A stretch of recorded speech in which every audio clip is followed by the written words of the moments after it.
We are live here with Miss Plus America DC, Aiyi'nah Ford, and we are so excited. We are so Hello to you and to all of your viewers. Thank you. Thank you for Thank you for having me. Yes, of course. Thank you for gracing us with your presence and for joining us on this week's episode of the Black Motivation Broadcast, Weekend Motivation. Because we need it on the weekend as well. Yes, we definitely do. So let's hop straight into this interview. Right. The Black Motivation Broadcast. Well, what drew you to radio and the arts, and what drew you to beauty pageants? Let's start with the arts. I've been involved in the arts all my life. I was raised by a family that encouraged me. My father could sing, so that's where I learned to be able to sing. And just my life experiences lent themselves to things that I needed to write about. And I found myself just, making these songs, making this poetry initially. Yes. And when I would venture out to share it, it was enjoyed. Growing up in the church, of course, singing in the church choir and things of that nature. Eventually, you're going to get a solo or you're not. And once you get a solo, anytime they call you for a solo, that's what you have to do in the Black church. Yes. So of course, from that point, I would say that was the first stage, so to speak. Because we all know that in the Black church, when you get a bless your heart, you're not giving it what it needs to give.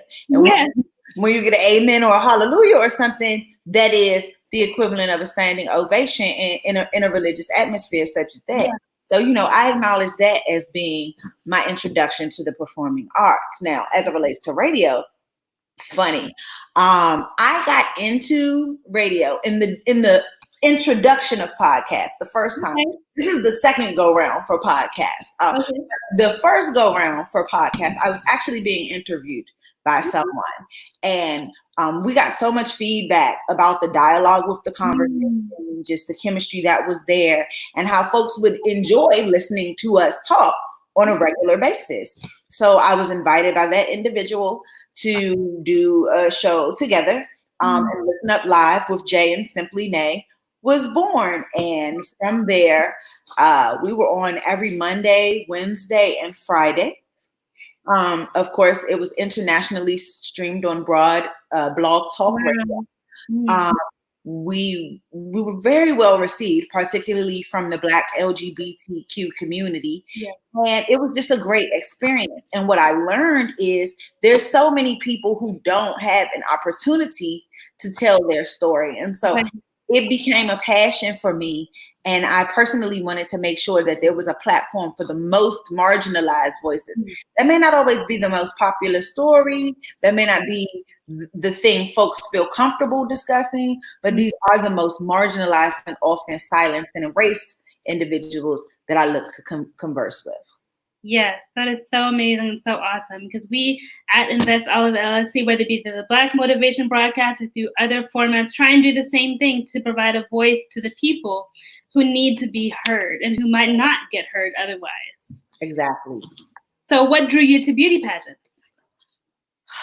A few too many cocktails, if I'm being honest.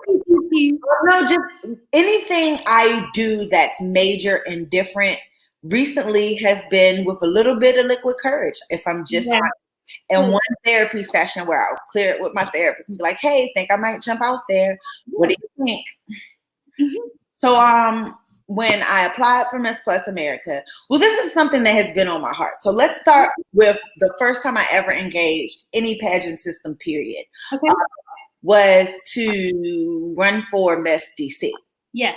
And so they have an informal session where you come, you learn about the process, you meet some of the decision makers, and of course you meet other girls who are interested.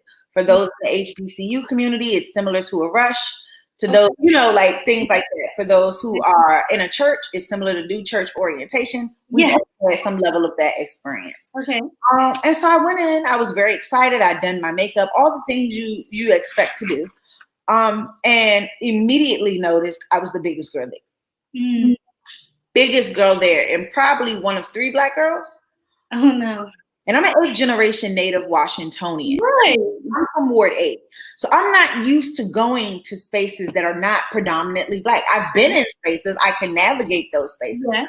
But what my familiar is Chocolate City, period, and point blank, at its darkest of chocolates. So I was thrown aback, and I went to Howard University, so even there, the blackest of black. I was thrown aback by how many people in DC, right, known as Chocolate City, one, were not from the District of Columbia. Two, let's start there, and then two, weren't black. Right. But supposed to be representing DC. And then when you talk about being plus size, you can can it. I sat down, I listened, because at this point, I was intrigued more so than even interested. I just needed to know what was going on, you know? And so I listened. Arduous amount of fees that it takes to be involved. So when we talk about barriers, right? Yes. There were very clear microaggressive and some that we can consider macroaggressive comments made about my size. At the time, I didn't have natural hair, but my hair, well, it was longer and I hadn't had a perm in a while. So it's rather textured. And there was comments made about that. And I felt the ugliest. That was one of the ugliest days I've ever had in my life. I remember, even in telling you this story right now, I remember how that made me feel. And I completely, you could can it. I was not going for anything in the pageant circuit, although it was an aspiration that I had. When I turned 27, I was diagnosed with cancer. And when I received my diagnosis, I was in stage 3. And so that does something to you where you kind of really don't care what other people say or how they feel. And I decided once, you know, I'd had a number of surgeries and I was on the up and up and my health had started to replenish, that I would do the things that I had always wanted to do. And I had learned that there was a plus sized category of pageant systems. So I put it on my bucket list. It was on my to-do list, but I never actively moved forward to doing it. I had one day where I said, you know how you get into that, that is Google. And I was sitting there and, you know, had a little bit of tequila. And I was like, you know, I am pretty. Now I'll be honest with you. Daryl Todd, he took my photos. And he did an amazing job. Howard alumni as well, native Washingtonian as well, studios in Northeast. And he does a number of free shoots for the community. He does senior shoots for seniors, completely free. And he did a dresses and suits version that was free. As long as you showed up in a dress or a suit, your photos were free. Now he's photographed for the White House. He's photographed for Janelle Monáe. Like, this is how he pays his bills. He's a professional photographer. So yes, I'm coming to get my free photos. They were so well received. The concept, it was Black Girl Magic. I am also a cosplayer and I'm very heavy into Harry Potter and Winnie the Pooh, but people know me as the Hood Hermione. Me, Harry Potter, I had a vintage outfit on. It was very clear that I was representing Gryffindor and things of that nature. Was extremely well received and just from a lot of people. And folks were like, you ever thought about doing pageants? You ever thought about actually modeling? And so when that conversation came about, and that was what the comment section was giving, I said, well, there is Miss Plus America. And so I figured Miss America is what we all know to be a very well-known pageant system. And so I said, I'd love to be Miss Plus America, the prettiest girl in the whole wide world. And also, just being a native Washingtonian, I'm really okay with being the prettiest big girl in DC. That's fine too. I'll settle with that. I'll take that too. I didn't think I was going to win. You fill out the application. It's competitive. You send in photos, anything that they subsequently ask you to do, you have to do if you're interested. And lo and behold, you see the crown, you see the crown. That's how it happened. Just simply, that's how it happened. And so I say to anyone who just has an inkling or a feeling that there's something that they really want to do it. You can get nothing but a no. And you've heard no before and you've had your feelings hurt before. So like, what else is new? At least you tried. Yes, that is so, so very true. And so why to you do you think it's very important, and you kind of touched on this a little bit, but I want to go back to it, to have a Miss Plus America pageant itself? Well, I think that for me, I really appreciate, and I have to say much respect to Miss Marcella Mayer, who is the executive director of Miss Plus America. She runs the whole shebang. She's extremely welcoming. She answered a lot of questions I had before I even jumped out there and was willing to do this. I think it's important because too many times Black plus sized women are damned and condemned for existing. I think that we never look at the fact that many of us are emotional eaters, and we're never even given the language or the resources to identify why we emotionally eat. Many of us live in food deserts where we did have access to fried chicken before we had access to a Whole Foods. And that's just been the real. I can remember how old I was when I ever even saw a Whole Foods. And I was a teenager. I had already gone through puberty. I had already, so at that point, there are habits and there are behaviors that have already developed. I've seen a lot of ugly, skinny people. We're just gonna put that out there, right? And so as long as your face is flicked, you can say nothing about my body weight, period. And those three things were what made me feel like, as opposed to trying to change something that may never change. Fun fact, you cannot be below a size 14 and go for this title. Period. You don't even qualify. I didn't want to be trying to lose weight for something. Yes. I wanted to be in a space that accepted me as I was, right? I could do this competition right now without needing a stylist, now I still need to raise this money. And if anyone would like to sponsor me, hey, let's talk. But it wasn't the tens and thousands of dollars that it does cost. And we have to talk about these barriers, right? That you call it a registration fee. But maybe Ashley J of Invest Olive LLC would like to participate, but she's a business owner. She may be a mother. She may be a student or a graduate who now has student loans. Those are actual real life barriers to being able to engage and do something that may have meant a lot to you.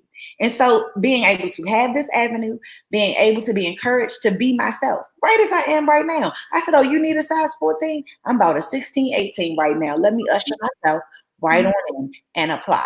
Being amongst individuals, as I talk to individuals who I'm competing against or who have won previously, we all address each other as queens. So the experience that everyone talks about as far as Jill Scott and Erykah Badu, we had that experience amongst each other because that's been the sort of environment that's been cultivated there. Yeah. And I don't think that a lot of people know that that can be the way in which pageant systems operate.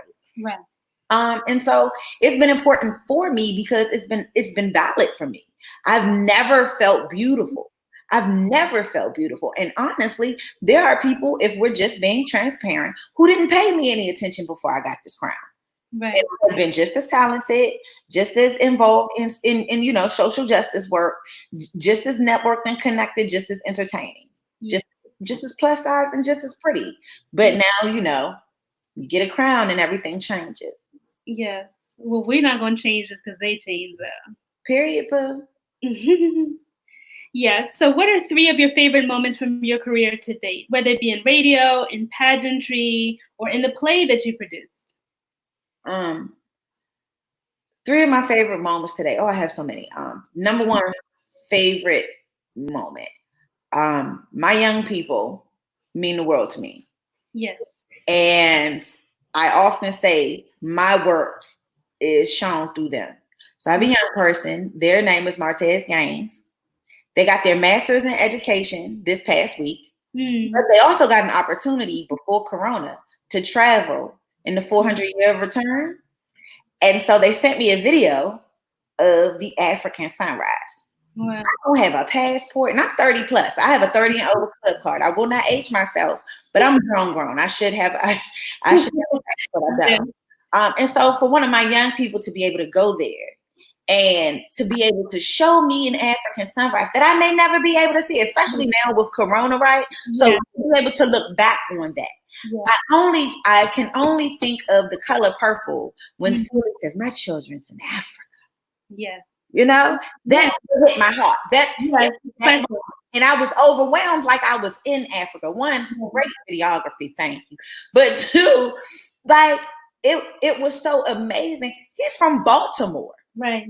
He's from Baltimore. And I met him doing climate justice work. They say Black people don't do environmental justice work. Wow. So just in all of those spaces where we're not thought to be. Yeah. And then we go on and look at what they're accomplishing. Yeah. Right? Look at what they're accomplishing. Black person from Baltimore. Yes. That was over in Africa that now has a master's in education. So that's one moment. Okay. Second moment, I'd say that really touched my heart. A young lady by the name of Taylor Ware. Look out for her. She's amazing. She'll be competing in a pageant coming up, full figure Miss DMV. And when she learned I did pageantry work, we met each other through political work. Okay. When she learned that I was Miss Plus America DC, she shared with me, she said, I've been thinking about auditioning for this pageant. And so it was the full figure DMV pageant.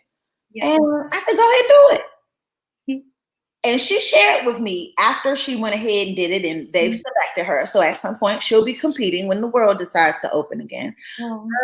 She shared with me later on that me saying so freely that she should do it and without any hesitation or not mentioning any barriers and just like it was so carefree is what actually made her be willing to do it. And that she was shocked and surprised that she went on to play, well, not place because it's not selected, but to be selected to actually compete. Yeah. Because everybody doesn't get a chance to compete.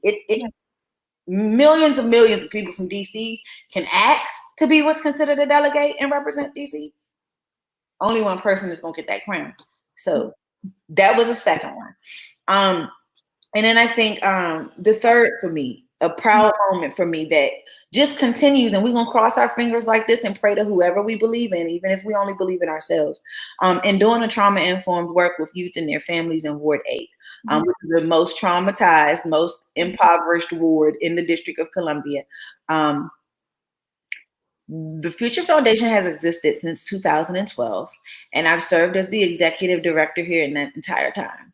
And we've never lost a child to violence. We never have a child that's been incarcerated. We've never had the same for a parent. So, when we're dealing with the increase in murders, and we've never received any government funding, not on a federal level or even on a local level. So, I'm proud of that because there are multi-million-dollar organizations who are supposed to deal with violence, who can't keep their staff alive. But we have babies that go on to graduate. My young people who are at Virginia Central, VCCU. I went to Howard, so we don't even learn other people's college names. Hey. My babies that are at Norfolk, like doing other things. Another proud moment, a bonus.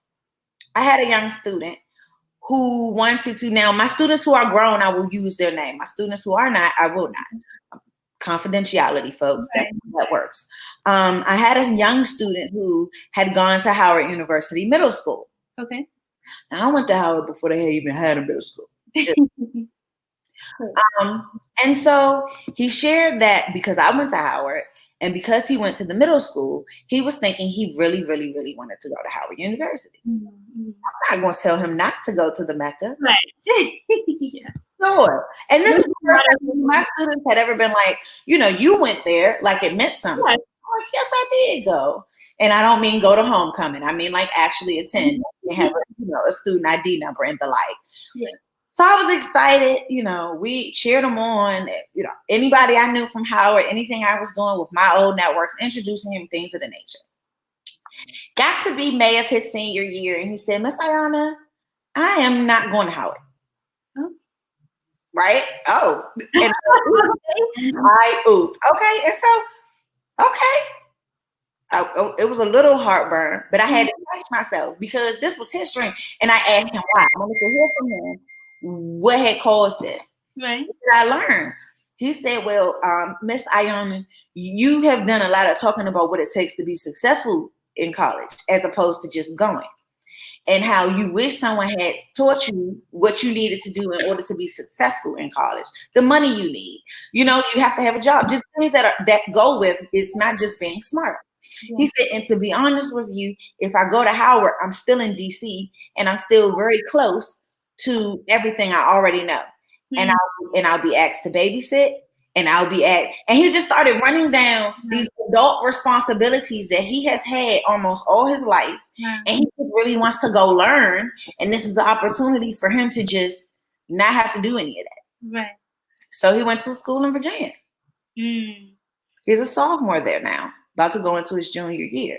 Awesome. But his ability, right, to be able to make such a very well thought out decision for his own life at 17, he was 17 at the time. Yeah. Says that the work works, right? Yeah. I don't have to coach you. I don't have to sit on your shoulder. I don't have to throw you all on the internet all day long. Hey, look at me and this black baby. That's not it. That's not the work. It's when you in your own individual time listen to not just what Miss Aiyi'nah has said, but everybody. Anyone who's watching this who has ever said a word to a young person, be it positive or negative, you've poured into that young person. Yeah. What you poured, whether it be toxicity or whether it be exactly the healing balm that they needed in that moment, it's really up to you, not their parent, because we're all community parents. And so I see that as a success because he wasn't at the center that we operate. It wasn't one of our programs. That was him and his alone time. You know, it's one thing what you do in public, but what you do with your own consciousness, and the privacy of your own conscience is really where the work is. So yeah, and that is so important. And I want to thank you because I know it's not just that story, but it's many stories of young boys and young girls that you have poured into. Like you said, you've never lost a child in the system that you have implemented through the Future Foundation. So I want to thank you. And young trans individuals, young non-binary individuals, young folks who don't even engage gender in any kind of way. And it's our responsibility. It is not their responsibility as children to make you understand where they are as a child. Yes. It's never their responsibility, no matter how they show up to you. And I think that we as adults who oftentimes yield power, we're not willing to receive that. We're not willing to receive that. And most times we cause more harm than good in healing work and what we assume to be healing work. Yeah, that's so true. So if you work with youth and you don't have space for trans youth right now, you're not working with youth, honey. You're not. And that's it. If you have gendered bathrooms, you're not. If you're not asking your young people what their genders are on a regular basis by doing gender pronouns with everyone. If you're saying preferred pronouns, you're not doing the work. No one prefers their pronouns. They just have pronouns. Or they don't. Some people just want to be called by their name. And staying up to date on those things, staying abreast and keeping your own personal opinions. I've met many a transphobic lesbian.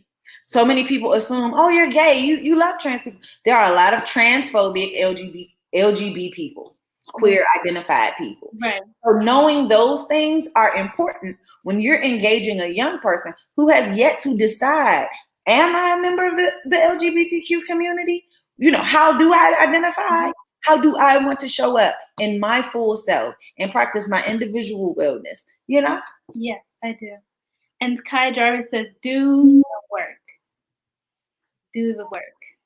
Thank you. Yes. And so tell us about how you developed, switching topics to another project that you're working on. Tell us about how you developed your radio show into Stand Omni Media. As I spoke of previously, I started off by invitation as a co-host of another show. We went from once a month to then we were on the Blog Talk Radio platform 3 times a week. To we were doing events and it was popular. I was traveling for work. I was meeting people. And what I was finding is that some of the things that I wanted to discuss didn't always align with where my business partner was at that time. I did not take it personally. It wasn't something I took personally. And what I had offered was for me to still do production and like pick one day out of the 3 where I was still on that show, but to move towards a weekend and a more honestly nerdy, I'm a nerd, it's period, I'm a blurred, more nerdy approach to the work without taking away from what we've crafted. Because I believe that what we've crafted, if we picked up and did it today, it would be just as amazing as it is. And shout out to everyone who's tried to duplicate it, but often have just imitated. God bless you. I see you. But you know, that wasn't well received. It actually cost me that friendship. A deep, deep friend that I still consider family, still know and love. There's no change, but they stopped talking to me, period. And so that when you're a femme, Black woman with certain backgrounds and certain identities, folks feel like they're doing you a favor.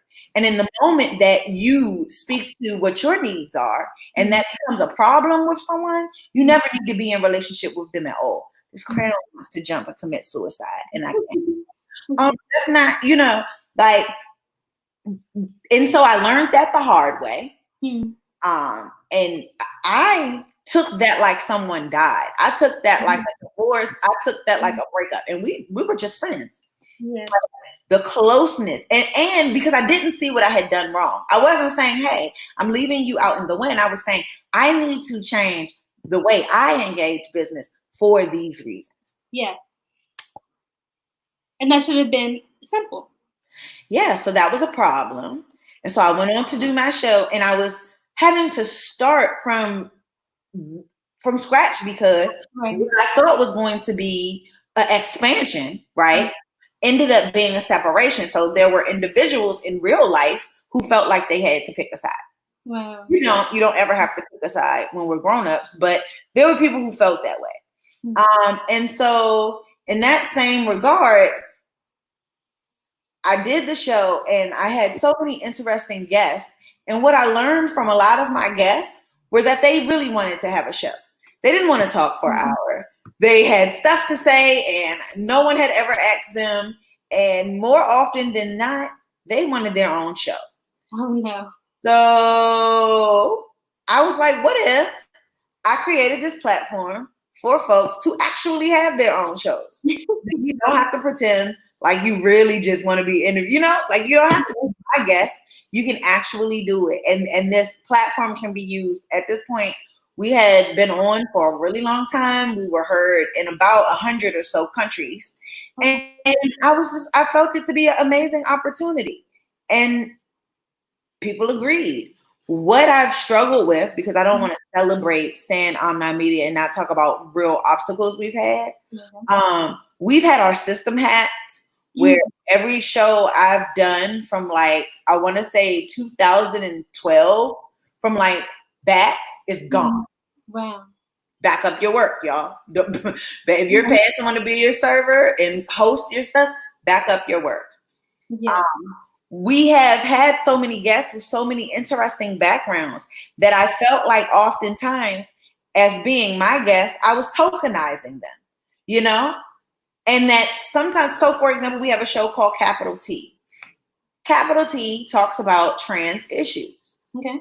That needs to be ran by all trans people. Yeah. I don't need to be doing nothing at all but helping finance it, period. And that's what's wrong with our media. Black stories are told by rich white people. Right. Indigenous individuals aren't even given an opportunity. The hood doesn't even have internet access or cable, so we don't know what you're saying about us. Right. Those are a lot of the disconnects that exist, and that's why Stand Aiyi'nah Media was important, because there's so many people who they won't get on the camera and talk to you like this right here. They need to be able to call. They need to be able to have their identity protected, and they need to be heard and still be able to speak. This is getting very biggy. I don't, you know. We can do that though. I'm doing it. I'm gonna do it. We can do that though. You can do that. You can pull that off. I never wear it. I never wear it. So here it is, y'all. We're just keeping it real. You got this. So, what advice would you have to give to young Black and brown girls who desire to be in the radio industry? Do it. And do it all. Do it all. You'll hear me on the radio on Sunday. I might be baking pies on Monday. I'm like, listen, do it all. I might do a poem on Thursday. Like, shout out to Spit That. They're the longest open mic in DC, 18 years. Much love to Jupiter Baller and Crochet Kingpin. But like, do all the things. Do all the things, especially in an era of Trump. If he can be a subpar president, honey, you can exceed at least one thing. If all you do is a good eyeliner, honey, I line every day. I love everyone. Because there's somebody with a shaky hand, me. I'm somebody. She's somebody. And we will gladly pay you for a good winged eye, for some headshots. Period. Do it all. Yes. If you haven't done it yet, do it now. Yes. Start today. Oh, and charge for it. That's the other part. Nobody said that to me. Nobody said that to me. Exposure don't pay near a bill. No. I've never been able to go to my landlord, go to Verizon, AT&T, Sprint, because I've had them all. No, I didn't have Sprint, but T-Mobile. I've never been able to go to a creditor and say, hey, I've gotten this exposure. Can I stay another month? Right. Doesn't pay the bills. It doesn't. And we all have them. And that doesn't make me a horrible person. You can't be nothing to nobody. When every Black baby was asking me for something to eat and I couldn't feed myself, because I didn't want to ask you to charge me for my labor. Hey, it doesn't work like I'm announcing your party. I bring 100 people to your party that you charge $15 and you don't want to pay me $150 to come. Hey, you don't got it. You're a young entrepreneur. You just started creating safe spaces. Well, dear, I'm not going to pay for my own drinks. And I don't drink mid-grade. That's dead. I'm not going to pay for my own lift. That's dead. Yeah. And I need my colleagues and comrades to do the same. Yeah. Let's all do it. Yes. So true. Well, let's talk about a fun topic. A little known fact about you that you mentioned earlier is that you are an award-winning cosplayer. Love of my life. So tell us about your journey and your rise into the world of cosplaying. And congratulations on your recent award, the Green Lantern Award that you won in 2019. Thank you. So here it is. I've always been weird. I'll bust out and sing a Disney song in the middle. Weird, period. The term that had been often used for Black nerds is blurred. Right. So there was a convening of blurs called BlurredCon. It's local, it's in the DMV area. And I had heard about it, but again, coins. My finances had never been such where I could partake. I either always had to work. So either way, like I didn't have the leisure time to actually dedicate to going to this con, or I didn't have the coins to get the costumes and the like. Yeah. After missing it, I said, "Poot this. I'ma go. Yeah.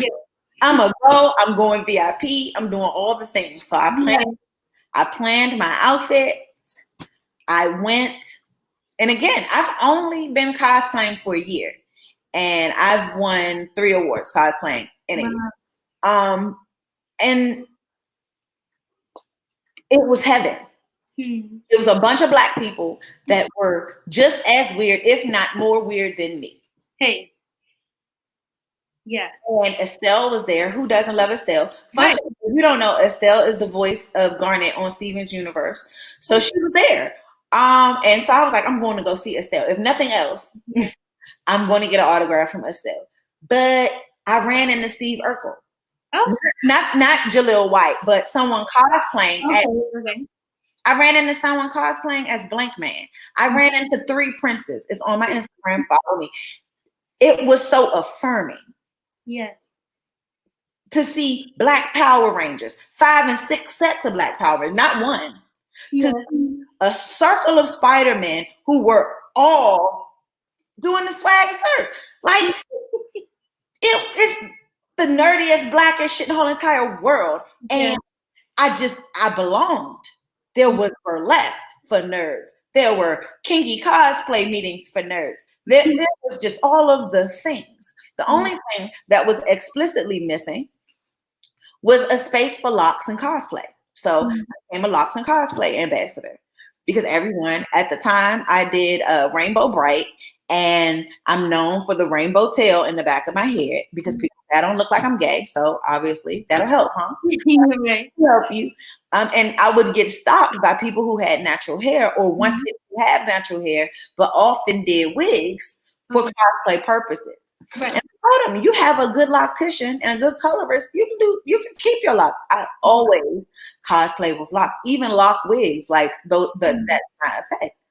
And so that space, it was so welcoming, it was so affirming. And I've learned since then that there are a lot of spaces that are not welcoming and affirming for cosplayers, plus size cosplayers, Black cosplayers, natural hair cosplayers.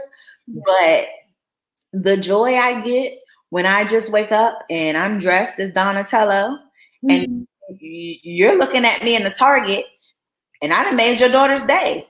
I'm minding my business, doing what I do, but you're happy. My friends know if you invite me to brunch, I might show up as Princess Jasmine. So just tell whoever you telling to come. That doesn't happen. Yeah. Hey. That's all. And so many people say, oh, I wish I could do that. Why don't you? That's what I said to them. Why don't you? Yeah. Because there's the freedom in doing that. And that is so amazing. I want to thank you for sharing that with us. So we're coming to the end of this week's episode, this special episode of Weekend Motivation on the Black Motivation broadcast. We have a couple more questions. So tell us, how would you like to leave our audience today on this week's episode of Weekend Motivation? What words would you like to leave us with? I just want you all to know the support is free. Support is free. I don't have to have $1 to reshare. I don't have to have $1 to tell someone about you, your talent, your service, your brand. So anytime that you find yourself in a space where support is costing, it's costing your time, it's costing your energy. That's not it. That is not it. You remember nothing else from me. It is that support is free, and it should be at all times. Yes, thank you so much for that. Short, sweet, simple. And so where can we find you and how can we support you on social media? Yes, please follow, because apparently it doesn't matter how much of a leader you are. It only matters how many followers you have. So here I am. I am at I Am Simply Nay. That's that. And I'm also at www.iamsimplynay.com. There you can purchase Find Our Girls, which was released for pre-order yesterday. It's my first children's book. Of course, we're talking about missing Black girls and offering safety tips to children in the book. But in addition to that, of course, from the trauma-informed lens, the book is also an empty coloring book on the other side. It has the exact same images, but they have no colors, and they have lines where young people can write their own stories, be it about that one page or a continuous story based on, what their skill set is and their interests are. So technically you get 2 books in one, a number of activities. Of course, it's Black. It's rooted in DC. So even the book cover, you'll notice that the missing posters are the exact same missing poster that they would see if a child is missing in DC. It was very important for us to do those things as far as intentional illustration and such, so that it could actually be a learning tool in real time. So I'm very excited. Folks can order it on the website. It's right there for them. Of course, my adult book, Successfully Single, Confessions of a Professional Dater. That's an adult coloring book, because everybody that's an adult can't read. You can pick that up. It's full of real life poetry and prose about my dating. Sounds like a plan. Sounds like a plan. Hey, we all go through those experiences. No names if you can't sue me. I didn't use your name. You thought it was you. It was. We're talking about you. Yes.